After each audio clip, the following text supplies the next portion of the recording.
علیکم ورحمۃ اللہ وبرکاتہ۔ الحمد للہ نحمدہ ونستعینہ ونستغفرہ ونؤمن بہ ونتوکل علیہ ونعوذ باللہ من شرور انفسنا ومن سیئات اعمالنا من یہدہ اللہ فلا مضل له ومن یضلل فلا ہادی له ونشهد ان لا الہ الا اللہ وحدہ لا شریک له ونشهد ان سیدنا حبیبنا آلانا مولانا اشرفنا محمدا عبدہ ورسولہ اما بعد فاعوذ باللہ من الشیطان الرجیم بسم اللہ الرحمن الرحیم الا ان اولیاء اللہ لا خوف علیہم ولا هم یحزنون۔ صدق اللہ مولانا العظیم وصدق رسولہ النبی الکریم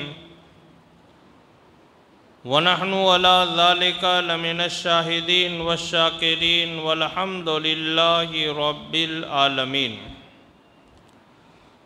باوقار معزز و محترم سامعین کرام، جس آیت کریمہ کو تلاوت کرنے کا شرف حاصل کیا ہے، کلام ہو اس سے پہلے بارگاہ رسالت مآب صلی اللہ تعالیٰ علیہ وسلم میں والہانہ عقیدت و محبت کے ساتھ بآواز بلند درود و سلام کا ہدیہ پیش کرے اور پڑھی اللہم صلی علی سیدنا و مولانا محمد وبارک وسلم صلاة و سلاما علیک یا رسول اللہ صلی اللہ تعالیٰ علیہ وسلم۔ نبی اور آل نبی کی بارگاہ میں ایک مرتبہ اور درود شریف پیش فرمائے۔ اللہم صلی علی سیدنا و مولانا محمد وعلی آل سیدنا محمد صلی اللہ تعالیٰ علیہ وسلم۔ نبی اور آل نبی کی بارگاہ میں ایک مرتبہ اور درود شریف پیش فرمائے۔ اللہم صلی علی من ختمت بہ الرسالۃ وأیدتہ بالنصر والکوثر والشفاعۃ برحمتک یا ارحم الراحمین۔ الا ان اولیاء اللہ لا خوف علیہم ولا هم یحزنون۔ بالکل آسان ترجمہ یہ ہے کہ بے شک اللہ کے دوستوں کو نہ کوئی خوف ہے نہ کوئی رنج و ملال۔ اس آیت کریمہ میں ویسے اگر صحیح معنوں میں یہ آیت کریمہ کی تفسیر کی جاتی ہے تو بہت لمبی اور بہت وسیع ہے،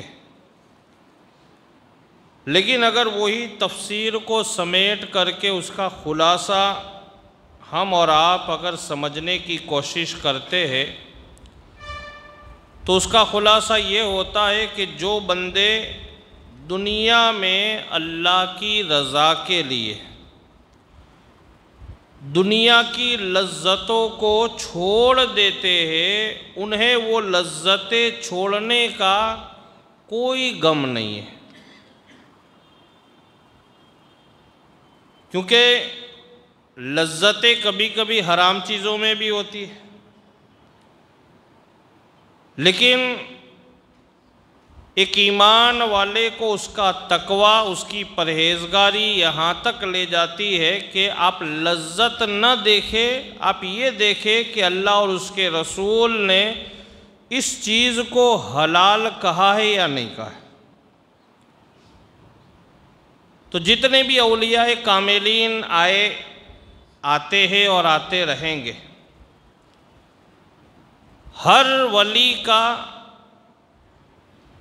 یہ موقف رہا ہے کہ لذتیں نہیں دیکھی جائے گی بلکہ اللہ اور اس کے رسول کے قانون کی پابندی دیکھی جائے گی۔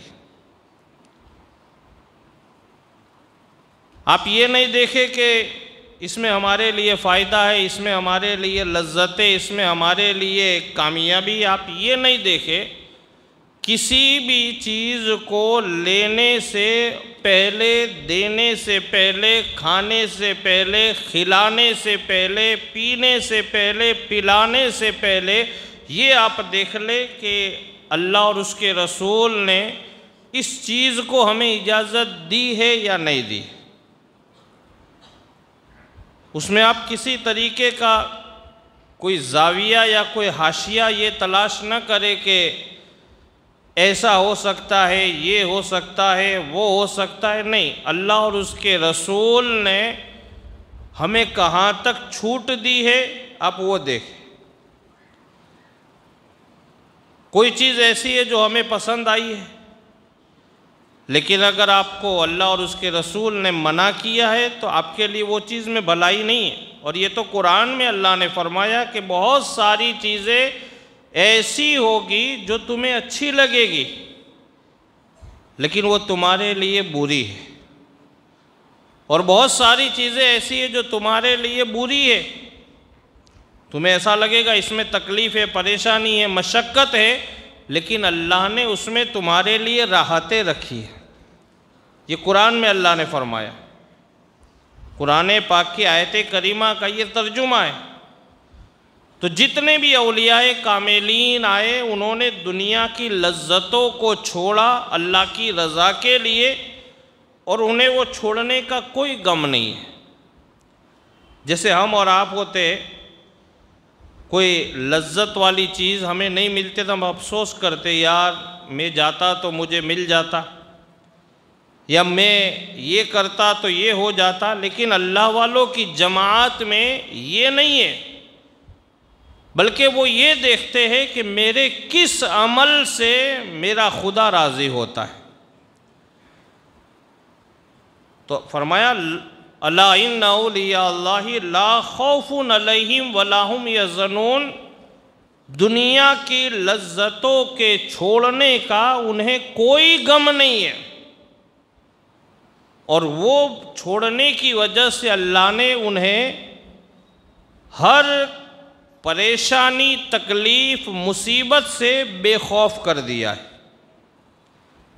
اس لیے آپ دیکھیں جتنے بھی اللہ والے ہیں زیادہ تر، ابھی آپ مزارات پہ جاتے ہوں گے تو آپ بولتے ہیں کہ یار یہ جنگل میں کب آئے ہوں گے، کیسے رہے ہوں گے، کیسے بسے ہوں گے، جب ابھی یہ جنگل ہے تو اس وقت کیسا ہوگا۔ ہم بولتے ہیں مزارات پہ جاتے ہیں، جو جنگل میں مزارات، یار ابھی اتنا سنسان لگ رہا ہے تو اس زمانے میں 20 سال، 50 سال، 100 سال پہلے کیسا ہوگا۔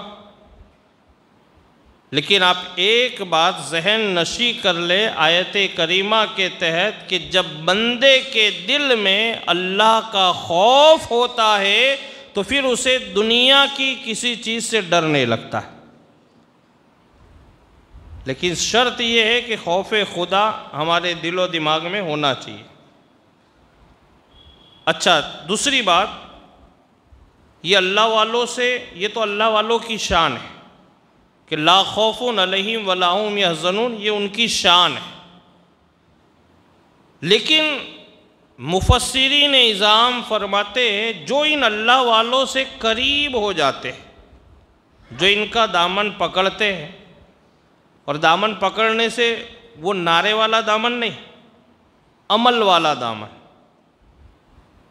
سرکار غوث پاک کے دامن پکڑنے کا مطلب یہ ہوتا ہے کہ آپ کی باتوں پر عمل کیا جائے۔ سرکار غریب نواز کا دامن پکڑنے کا مقصد یہ ہوتا ہے کہ آپ کی باتوں پر عمل کیا جائے۔ سرکار صابر پاک کی دامن پکڑنے کا مطلب یہ ہوتا ہے کہ آپ کی باتوں پر عمل کیا جائے۔ سرکار سید احمد کبیر رفاعی کے دامن پکڑنے کا مطلب یہ ہوتا ہے کہ آپ کی باتوں پر عمل کیا جائے۔ جتنے بھی سلاسل کے، جتنے بھی معزز بزرگان دین ہے، ان کا دامن پکڑنے کا مطلب یہ ہے کہ ان کی باتوں پر عمل کریں، انہوں نے جو کہا اس پر آپ عمل کریں، ان کی مرضی کے مطابق آپ اپنی زندگی گزاریں۔ تو مفسرین کرام فرماتے ہیں کہ جب کوئی ایک انسان کسی اللہ والے کے قریب ہو جاتا ہے تو اللہ تعالیٰ قریب ہونے والے کو بھی بے خوف کر دیتا ہے، اسے بھی بے خوف بنا دیتا ہے نسبت کی وجہ سے۔ حضرت رابعہ بصریہ رحمۃ اللہ تعالیٰ علیہا، جو اپنے وقت کی زبردست پائے کی ولیہ کاملہ گزری.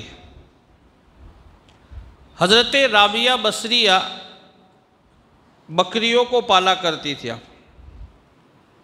اور آپ کو پتہ ہے کہ بکری اور شیر کی کبھی بنتی نہیں ہے. شیر اگر بکریوں کو دیکھتا ہے تو اس پر حملہ کرتا ہے. لیکن ایک موقع ایسا آیا کہ جنگل میں ایک تالاب میں کچھ بکریاں پانی پی رہی ہیں اور وہیں پر شیر بھی آ کر کے وہ بھی پانی پی رہا ہے. دیکھنے والوں نے یہ منظر دیکھا، بڑے حیرت میں پڑ گئے کہ آخر ماجرا کیا ہے. بکری بھی بے خوف ہے اور شیر بھی اپنی مستی میں مست ہے، اور وہ پانی پی رہا ہے، نہ وہ حملہ کر رہا ہے نہ بکریاں بھاگ رہی ہے. تو اس زمانے کے جو لوگ دانشور جنہوں نے دیکھا ہوگا، انہوں نے تحقیق کی کہ آخر یہ بکریاں ہے کس کی، یہ بکریوں کا مالک کون ہے، ان کی نسبت کس سے ہے، ان کا ناطہ کس سے جڑا ہوا ہے، یہ دیکھا جائے. تحقیق کی گئی تو پتہ چلا کہ ان بکریوں کی مالک حضرت رابعہ بصریہ ہے. اور حضرت رابعہ بصریہ یہ وہ عظیم المرتبت ولیہ کاملہ ہے. بزرگان دین فرماتے ہیں کہ اگر کسی کے گھر میں بیٹیاں ہی بیٹیاں پیدا ہوتی ہو اور اگر اسے لڑکے کی خواہش ہو تو آخری بیٹی کا نام رابعہ بصریہ کی نسبت سے رابعہ رکھے، اس کے بعد میں پیدا ہونے والا اللہ کے فضل سے بیٹا پیدا ہوگا. یہ آپ کے نام کی تاثیر ہے. حضرت رابعہ بصریہ یہ وہ ولی کاملہ ہے کہ جنہوں نے اپنی حیات میں اپنی قبر میں بیٹھ کر کے 70 کلام پاک ختم کیے تھے. اپنی قبر میں 70 کلام پاک آپ نے ختم کیے تھے. بڑی پائے کی آپ ولی کاملہ گزری. اور حضرت رابعہ بصریہ وہ عظیم المرتبت ولیہ کاملہ ہے، وہ خاتون ہے کہ عربی کے اندر رابع کا مطلب ہوتا ہے 4، چوتھا، 4. تو آپ اپنے والد کی چوتھے نمبر کی بیٹی ہے. آپ سے پہلے 3 آپ کی بہنیں تھیں اور چوتھے نمبر پہ آپ پیدا ہوئی تو آپ کا نام رابعہ بصریہ رکھا گیا. جب آپ پیدا ہوئی تو آپ کے والد کو تھوڑا غم ہوا، صدمہ ہوا کہ پروردگار عالم اگر میرے گھر میں ایک بیٹا آ جاتا تو بڑا اچھا ہوتا، کیونکہ خواہش سب کی ہوتی اور بیٹے کی تمنائیں نبیوں نے بھی کی ہے، ولیوں نے بھی کی اور ہم بھی کر رہے. تمنا کرنا کوئی گناہ تو ہے نہیں. تو حضرت رابعہ بصریہ کی پیدائش پر آپ کے والد محترم کو تھوڑا سا صدمہ ہوا کہ مولا اگر میرے گھر میں ایک بیٹا آ جاتا تو تیرا کرم ہو جاتا. تو وہ دن گزرنے کے بعد جو رات آئی وہ صدمے کے عالم میں آپ سو جاتے ہیں. جیسے ہی آنکھ لگتی ہے کہ خواب میں میرے آقا تشریف لے آتے ہیں، میرے سرکار تشریف لے آئے اور آقا نے فرمائے رابعہ کے والد کس پریشانی میں ہو، کس غم میں ہو. تو حضرت رابعہ بصریہ کے والد محترم عرض کرتے ہیں سرکار میری تمنا یہ تھی کہ کاش میرے گھر میں 3 بیٹیوں کے بعد چوتھا اگر ایک بیٹا آ جاتا تو اللہ کا کرم ہوتا، فضل و کرم ہوتا. تو سرکار علیہ السلام نے ارشاد فرمایا اے رابعہ کے باپ، یہ عام لڑکیوں کی طرح لڑکی نہیں ہے، بلکہ یہ آنے والی بیٹی آپ کی ایسی بیٹی ہے کہ اللہ تعالیٰ اس خاتون کی دعاؤں سے بصرہ کے لڑکوں کو ولایت کا تاج عطا کرنے والا ہے. یہ دعا کرے گی اللہ بصرہ کے مردوں کو تاج ولایت عطا کرے گا. یہ عام بیٹی نہیں ہے، آپ کے پہلے والی 3 بیٹیوں کی طرح یہ بیٹی نہیں ہے، یہ نارمل نہیں ہے.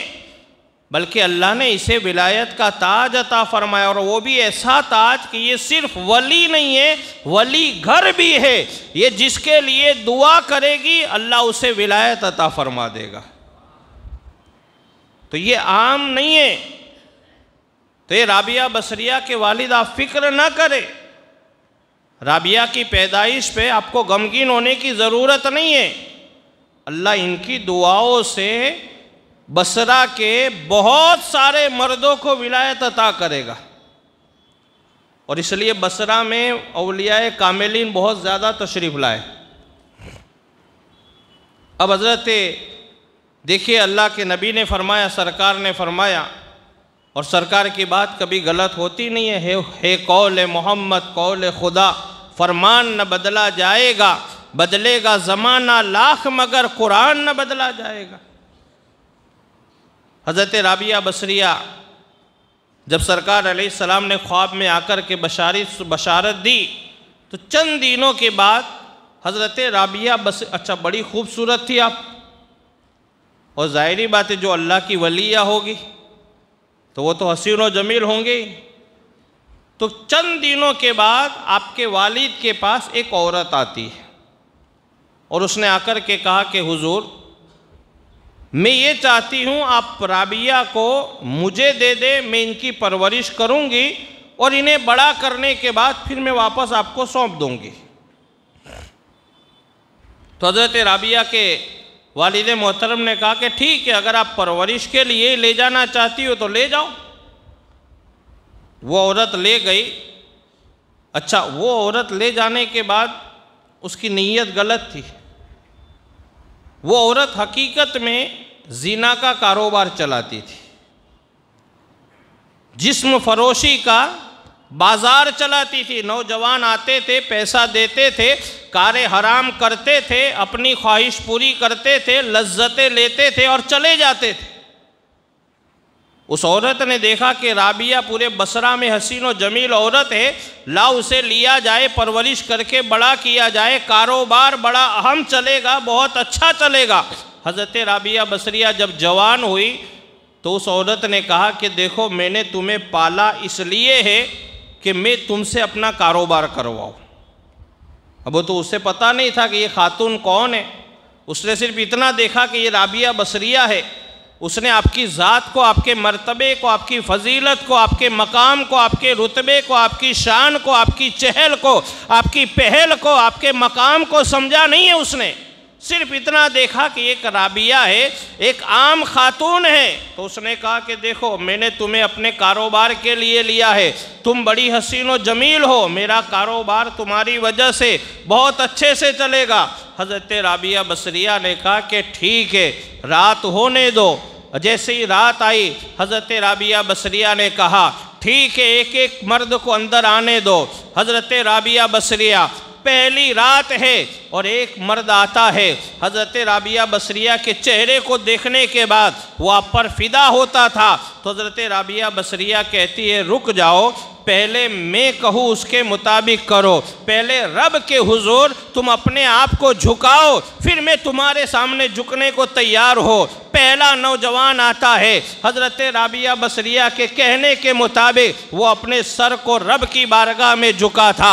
ادھر حضرت رابعہ بصریہ بھی اپنے آپ کو جھکا دیتی اور رب کی بارگاہ میں عرض کرتی مولا اس نے سر تو جھکا دیا ہے، مولا اب اس کے دل کو بھی اپنی بارگاہ میں جھکا دے۔ اللہ کی طرف سے ایسا فضل ہوتا تھا کہ وہ نوجوان جب سجدے سے سر اٹھاتا تھا تو اللہ تعالیٰ اس نوجوان کو ولایت کا تاج عطا فرماتا تھا۔ ایسے بھی دوسرا مرد آتا ہے، اسے بھی ولایت کا تاج مل جاتا ہے۔ اس طریقے سے ایک رات میں 18 نوجوان آتے ہیں، اور حضرت رابعہ بصریہ کی دعاؤں کی برکت سے اللہ نے 18 مردوں کو تاج ولایت عطا فرمایا۔ لیکن پہلی رات جب ختم ہوتی ہے، پھر دوسری رات آتی ہے، اب ایک نوجوان جو آتا تھا وہ واپس کبھی پلٹ کر کے نہیں آتا تھا۔ حضرت رابعہ بصریہ کی مالکہ نے دیکھا کہ یہ معاملہ کیا ہے جو ایک بار آتا ہے پھر پلٹ کر کے نہیں آتا ہے، تو حضرت رابعہ بصریہ کی مالکہ 3 دن کے بعد حضرت رابعہ بصریہ کے کمرے میں جاتی ہے اور جانے کے بعد کہتی ہے رابعہ ایسا تو کیا کرتی ہے کہ ایک نوجوان ایک بار آتا ہے پھر پلٹ کر کے دوبارہ نہیں آتا؟ تو آپ کی مالکہ کو رابعہ بصریہ نے جواب دیا، اے میری مالکہ تو نے آنے میں بہت جلدی کر دی ہے، اگر تو چند راتیں اور رک جاتی تو بصرہ کے ایک ایک نوجوان کو ولایت کا تاج ملنے والا تھا۔ اگر چند راتیں تو صرف رک جاتی تو بصرہ کے تمام نوجوانوں کو تاج ولایت عطا کر دیا جاتا۔ یہ رابعہ بصریہ ہے کہ جن کی دعاؤں کی برکت سے اللہ نے بے شمار مردوں کو تاج ولایت عطا فرمایا۔